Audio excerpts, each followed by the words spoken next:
Sabe aquele filósofo que todo mundo chama de pessimista? Pois é, Arthur Schopenhauer.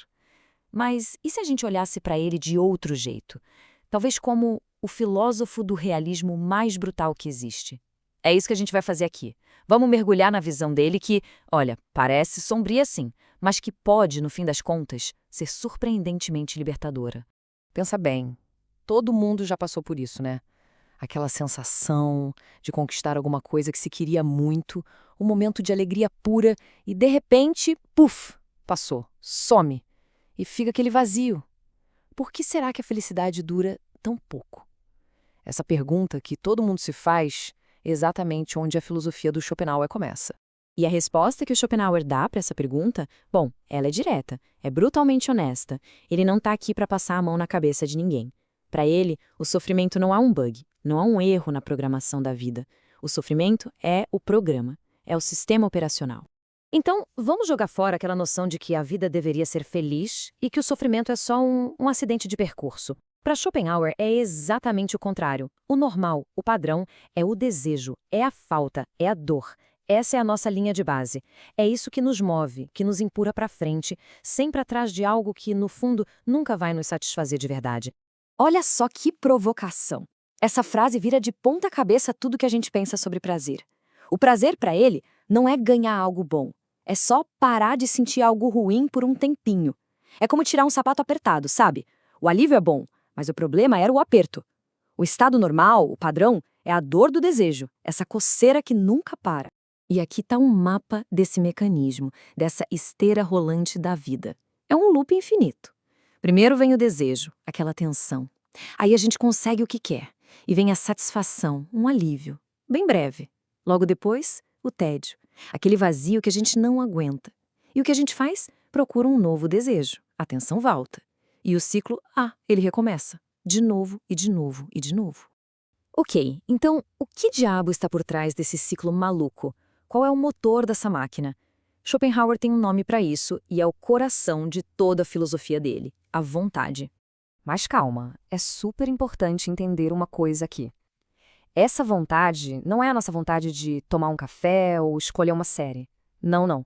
Pensa em algo muito maior. Pensa tipo a força da gravidade, ou o instinto de uma planta que cresce buscando o sol.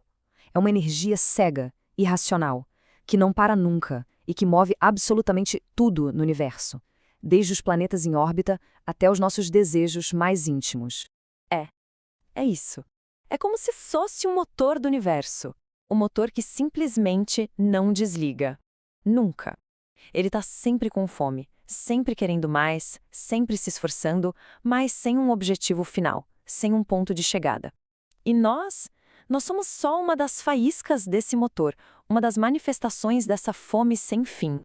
E é aqui que a história fica ainda mais interessante, porque o Schopenhauer não tirou tudo isso do nada. Ele, um alemão do século XIX, foi um dos primeiros grandes filósofos do Ocidente a olhar para um outro lado do mundo e pensar: uau, eles já sabiam disso? Ele encontrou um eco poderoso das suas ideias em sabedorias muito, muito antigas. Olha só essa comparação, é de arrepiar. De um lado, Schopenhauer, o sofrimento nasce da vontade que nunca se satisfaz. A vida é esse ciclo de querer e se frustrar. Do outro lado, o budismo. O sofrimento, que eles chamam de dukkha, nasce do apego, do desejo. E a vida é o samsara, o ciclo sem fim de renascimento e dor.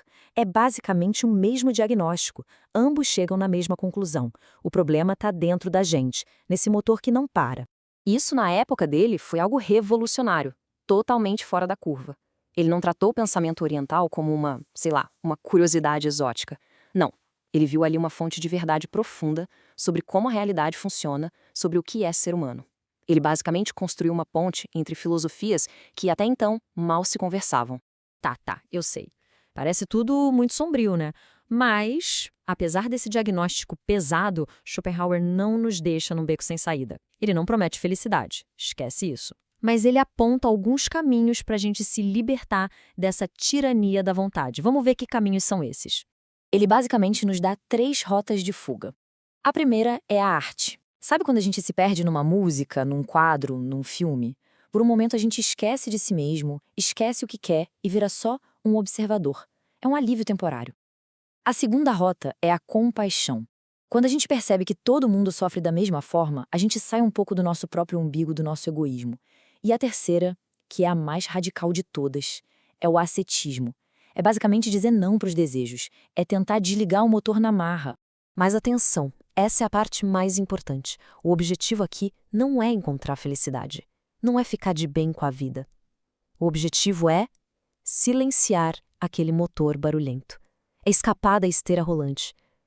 A busca não é por prazer, é por paz. A meta final é a libertação do sofrimento. Claro que uma filosofia dessas ia gerar polêmica, né? Muita gente criticou e com razão. Mas o impacto dele é gigante, não dá para negar.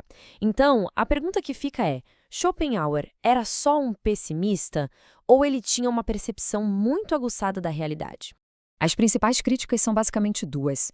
Primeiro, o cara é muito pessimista. Ele ignora que as pessoas encontram alegria de verdade, que elas criam sentido para a vida.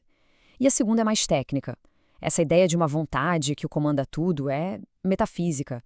Não dá para provar, não dá para testar cientificamente. É uma crença. Mas do outro lado da balança, o legado dele é pesado. Ele foi o cara que abriu a porta para o diálogo entre Ocidente e Oriente. Ele influenciou gente do calibre de Nietzsche. E olha só, ele antecipou muitas ideias da psicologia moderna sobre nossos impulsos inconscientes. E vamos ser sinceros, a descrição que ele faz do ciclo de desejar, conseguir e se entediar soa mais atual do que nunca. E no fim, a filosofia do Schopenhauer nos deixa com essa pergunta, que fica martelando na cabeça. E se o grande lance da vida não for conseguir tudo que a gente quer, mas sim aprender a querer menos? A transcender o próprio desejo? Talvez a verdadeira libertação não seja encontrar a felicidade, mas sim parar de procurar por ela. É uma ideia sombria? Talvez, mas com certeza é uma ideia que faz a gente pensar. E muito.